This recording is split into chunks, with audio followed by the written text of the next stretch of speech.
नमस्कार, जय हिंद दोस्तों। मैं विकास तंवर एक बार फिर से आप सभी का स्वागत करता हूं एक न्यू सेशन के अंदर, जहां पे हम बात करने वाले हैं आज हरियाणा के अंदर जो इलेक्शंस हुए थे उनके बारे में कि क्या बीजेपी सरकार बनाएगी, कांग्रेस या फिर आपकी जननायक जनता पार्टी। तो यहाँ पे जो अलग अलग न्यूज़पेपर्स हैं उन्हीं के न्यूज़ एनालिसिस के थ्रू मैं आपको बताऊंगा कि आपकी दैनिक भास्कर ने क्या बताया है एग्जिट पोल्स को लेके, आज तक ने क्या, रिपब्लिक टीवी ने क्या। तो अलग अलग जो आपके न्यूज़ आर्टिकल्स हैं उनके थ्रू हम चीज़ों को समझने की कोशिश करेंगे कि क्या इस बार कांग्रेस पार्टी या फिर बीजेपी पार्टी सरकार बनाने वाली है। यहाँ पे आप देख सकते हो ये है नायब सैनी बीजेपी पार्टी से, ये जननायक जनता पार्टी के संस्थापक दुष्यंत चौटाला और ये भूपेंद्र सिंह हुड्डा। यहाँ पे अगर आप देखोगे तो हरियाणा राज्य के अंदर पिछले 10 साल से कांग्रेस पार्टी रूल करती आई थी और फिर उसके बाद हमें यह देखने को मिला कि अगले जो 10 साल थे उसमें रूल किया आपका बीजेपी पार्टी ने 2014 से लेकर 2024 तक। यानी अब जो गए हैं 10 साल उसमें तो बीजेपी पार्टी थी, पर उससे पहले जो 10 साल थे वहां पे आपके भूपेंद्र सिंह हुड्डा थे।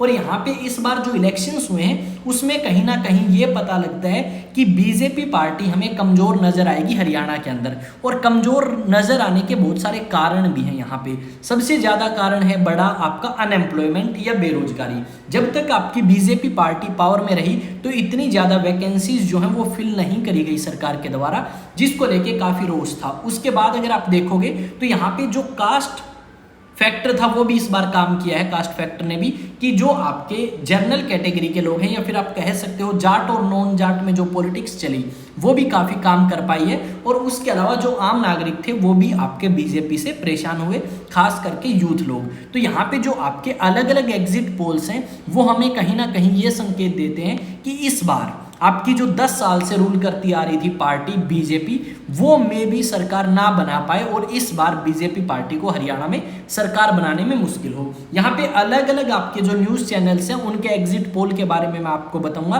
अगर आप आज तक को देखोगे तो आज तक के अकॉर्डिंग आपके 20 से लेके 25 या 28 सीट आ सकती हैं भाजपा पार्टी के, कांग्रेस के 50 से 58 सीट, यानी बहुमत जो है वो कहीं ना कहीं कांग्रेस पार्टी के पास जाएगा। यहाँ पे अगर आप देखोगे आपके इंडिपेंडेंट जो उम्मीदवार हैं या निर्दलीय उम्मीदवार हैं या उसके अलावा जैसे गोपाल कांडा या और जो पार्टीज हैं उनकी 10 से लेके 14 सीटें यहाँ पे आ सकती हैं। आज आपको थोड़ी सी लोकेशन में भी चेंज मिलेगी बैकग्राउंड में, क्योंकि मैं आउट ऑफ सिटी हूँ, अपने शहर में या अपने अकेडमी पे नहीं हूँ। यहाँ पे ध्रुव रिसर्च के अकॉर्डिंग अगर बात करें तो 27 सीटें उन्होंने बताई हैं भाजपा की, कांग्रेस की 57 और अन्य की 6। यानी कहीं ना कहीं आप देख सकते हो कि ऑन एन एवरेज आपकी 20 से लेके 30 के बीच में बीजेपी पार्टी रहेगी। और कांग्रेस पार्टी हर एक, आप चाहे किसी भी न्यूज़ चैनल का पोल देखो, आपकी अबोव आपको कितने मिलेगी, 50 से ऊपर सीटें कहीं ना कहीं दिखाई गई हैं एग्जिट पोल में। और बहुमत के लिए चाहिए 40 सीटें।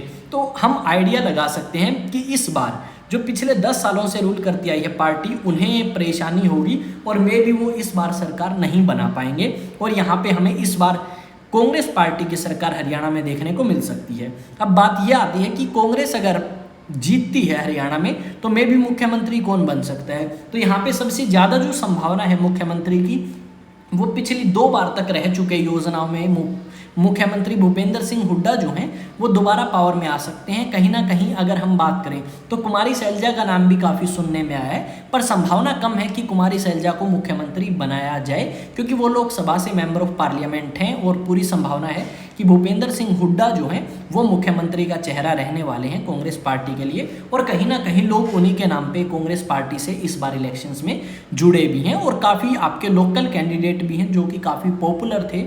और कांग्रेस पार्टी के अलावा अगर वो वैसे भी खड़े होते तो मे भी वो जीत सकते थे, पर पार्टी सपोर्ट की वजह से काफ़ी प्रोत्साहन उन्हें मिला है। तो यहाँ पे आप देख सकते हो कि अलग अलग जो न्यूज़ आर्टिकल्स हैं, रिपब्लिक जो आपका मैट्रिक्स है उसके अकॉर्डिंग कितनी सीट है 18, और दूसरी तरफ कांग्रेस की 55 से 62 जो है वो सीट आपकी दिखाई गई हैं। तो आपने किस पार्टी को वोट दिया, कांग्रेस पार्टी को वोट दिया या बीजेपी? और साथ में ये बताएं आपको कांग्रेस पार्टी की पॉलिसीज जो थी वो बेटर लगी या बीजेपी पार्टी की। अगर आपको बीजेपी पार्टी की पॉलिटिक्स अच्छी लगी हरियाणा में तो किन रीजंस की वजह से आपको बीजेपी पार्टी हरियाणा में चाहिए? और अगर कांग्रेस पार्टी आती है तो क्या खास बात है कि कांग्रेस पार्टी जीते हरियाणा में?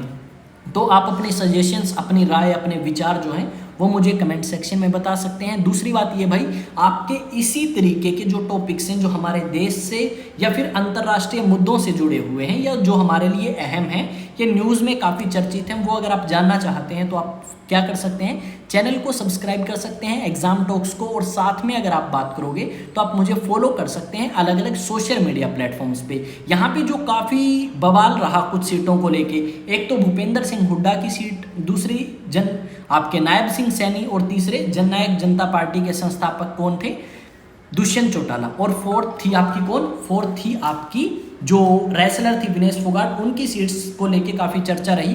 तो आपका क्या मानना है, आप मेरे साथ कमेंट सेक्शन में शेयर करें। मिलते हैं नेक्स्ट वीडियो में, तब तक जय हिंद जय भारत।